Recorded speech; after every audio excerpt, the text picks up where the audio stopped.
जन्मते और मरते दुख होता है। कैसा दुख? कैसा दुख होता है? शरीर का। जन्मते मरते कैसा दुख होता है? मरते में व्यक्ति को शरीर का दुख नहीं होता है, उतना दूसरा दुख नहीं होता शरीर का। मरते हुए में जितना व्यक्ति को दुख होता है उससे ज्यादा दुख वो पूरे जीवन में कहीं चोट लग गया, कुछ हो गया, बहुत दुख सह लेता है। उसके सामने ही अपना कोई स्वजन शांत हो जाता है, चला जाता है, वो दुख वो सहन कर लेता है। तो कौन से दुख की बात गोस्वामी जी ने की है? जन्मत मरत दुसह दुख होई। तो यहाँ उस दुख की बात की गई है कि उस व्यक्ति, उस जीवात्मा को शरीर का दुख नहीं होता, बल्कि इसका दुख होता है कि मैं अपनों को छोड़ के जा रहा हूं। वो अंत तक अपनों को छोड़ के जाना नहीं चाहता। एक व्यक्ति जिसको दुश्मनी है किसी से, लेकिन जब वह व्यक्ति का देहांत हो जाता है तो वो याद जरूर करता है। दुश्मन था लेकिन फिर भी याद करेगा। तो मरने पे शरीर का दुख नहीं बल्कि अपनों को छोड़ने का दुख होता है, और थोड़ा दुख नहीं होता है, दुस्सह दुख होता है। इसलिए मरते समय दुख ना हो, इसके नाते हमें संसार से मोह धीरे धीरे छोड़ना चाहिए। 60 वर्ष के बाद आवश्यक हो जाता है, उसके पहले भी जरूरी है, पर 60 वर्ष के बाद जरूरी है कि आप अब जगत में रहो पर जगत का मोह न करो। यहाँ हम केवल घूमने आए हैं, दिल लगाने नहीं आए हैं। हम यहाँ दिल लगा लेते हैं। हमारे पास दो चीजें हैं, एक दिल है, दूसरा दिमाग है। हमें दिल भगवान में लगाना चाहिए, दिमाग संसार में लगाना चाहिए, पर हम दिमाग भगवान में लगाते हैं और दिल संसार में लगाते हैं। भगवान में बुद्धि लगाएंगे, सत्संग में बुद्धि लगाएंगे। मोह मत करो। और मोह देखो, मोह इसलिए नहीं कि आपको दुख ना हो मरते समय, मोह ही सारे दुखों का कारण है। सब दुख का कारण मोह ही है।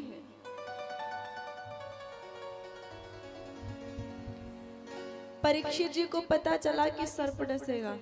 परीक्षित जी के सिर का भार हल्का हो गया। बोले बहुत अच्छा हुआ कि शाप मिल गया, क्योंकि जो मैंने पाप किया था ना उसका प्रायश्चित नहीं था। उसका प्रायश्चित यही था कि मेरी मृत्यु हो। तो तुरंत ही राजा परीक्षित जी ने अपने पुत्र जन्मेजय को राज्य दिया, राज्याभिषेक कर दिया, राजा बना दिया, और तुरंत ही अपने राज्य से निकल करके चले गए गंगा तट पर और सुख ताल में जाकर के आसन जमा लिया। सुख ताल में। अच्छा, क्यों चले गए गंगा जी के तट पर? वहीं पे रह के भजन करते, अपने घर पे रह के गंगा तट पे क्यों चले गए? तो बोले बात यह है कि राजा परीक्षित जानते थे कि जब मैं मरूंगा तो मुझे गंगा तट पे ही ले जाएंगे जलाने के लिए। तो मैं 4 कंधों पे सवार होके जाऊंगा, तो क्यों ना ऐसा करूं कि मैं खुद चला जाऊं, 4 कंधों पे ना जाना पड़े, अपने पैरों से पहुंच जाऊं। ये दुनिया हमें निष्कासित करे, निकाले, अपनी दुनिया से निकाल करके मैं जलाए, उससे पहले हम खुद ही निकल जाते हैं। इसलिए वो निकल गए, गंगा तट पर गए और वहां जाकर के आसन जमा लिया। वहां बहुत सारे संत हैं, उसी में व्यास जी महाराज भी हैं, महाप्रभु श्री सुखदेव जी महाराज जी के पिताजी व्यास जी महाराज जी भी हैं। बड़े बड़े संत हैं, हजार वर्ष के, 2-2 हजार वर्ष के संत हैं वहां पे। सबसे परीक्षित जी एक ही प्रश्न करते हैं कि मरने वाला क्या करे? म्रियमाणस्य किम कर्तव्य? मरने वाले का क्या कर्तव्य है? मरने वाला क्या करे?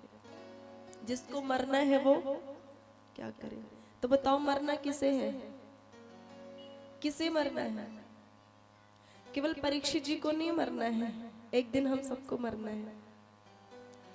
और परीक्षित जी के पास तो 7 दिन की गारंटी है, वो 7 दिन से पहले नहीं मरेंगे। पर हमारी तो 7 मिनट की भी गारंटी नहीं, हमारी तो 7 सेकंड की भी गारंटी नहीं है, उनके पास गारंटी है। तो ये जो प्रश्न है कि मरने वाला क्या करे, ये केवल परीक्षित जी के लिए नहीं है, बल्कि पूरे विश्व के लिए, सबके लिए है। जिसका जन्म हुआ है सबको मरना है, और 7 दिन में ही मरना है। हफ्ते में कितने दिन होते हैं? 7 दिन होते हैं ना हफ्ते में। तो इसे 7 दिन में किसी दिन मरना है। 8वां दिन तो आएगा नहीं, हिरण्यकश्यपु के लिए आया रहा होगा। 7 दिन के भीतर ही हम सबको भी मरना है। तो मरने वाला क्या करे, हम सबको भी सुनना है। संतों से पूछा उन्होंने, संतों ने इसका उत्तर दिया कि मरने वाला भजन करे, कीर्तन करे। लेकिन परीक्षित जी उस उत्तर से संतुष्ट नहीं हुए। कभी कभी आप कोई प्रश्न करते हो, किसी से पूछते हो, कुछ वो बताता भी है तो आपका मन संतुष्ट नहीं होता। आपको लगता है अरे नहीं, मन शांत नहीं हुआ, समझ में नहीं आता।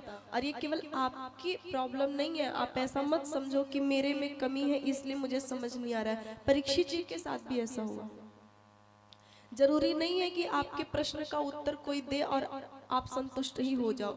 जब सच में आपके प्रश्न का एकदम क्लियर साफ उत्तर मिलेगा, स्पष्ट, तभी आपको समझ आएगा। तो परीक्षित जी का मन संतुष्ट नहीं हुआ उन लोगों के उत्तर से। अभी वो प्रतीक्षा में थे कि कोई उत्तर बताए इसका कि मरने वाला क्या करेगा। उन्होंने बताया, सबसे पूछ रहे हैं मरने वाला क्या करे, मरने वाला क्या करे। पूछ ही रहे थे और तब तक क्या हुआ, उसी बीच में महाप्रभु श्री सुखदेव जी का आगमन हुआ। श्री सुखदेव जी महाराज की, सुखदेव जी महाराज जी का आगमन हुआ। और सुखदेव जी महाराज जो हैं वो 16 वर्षीय 16 वर्ष के हैं।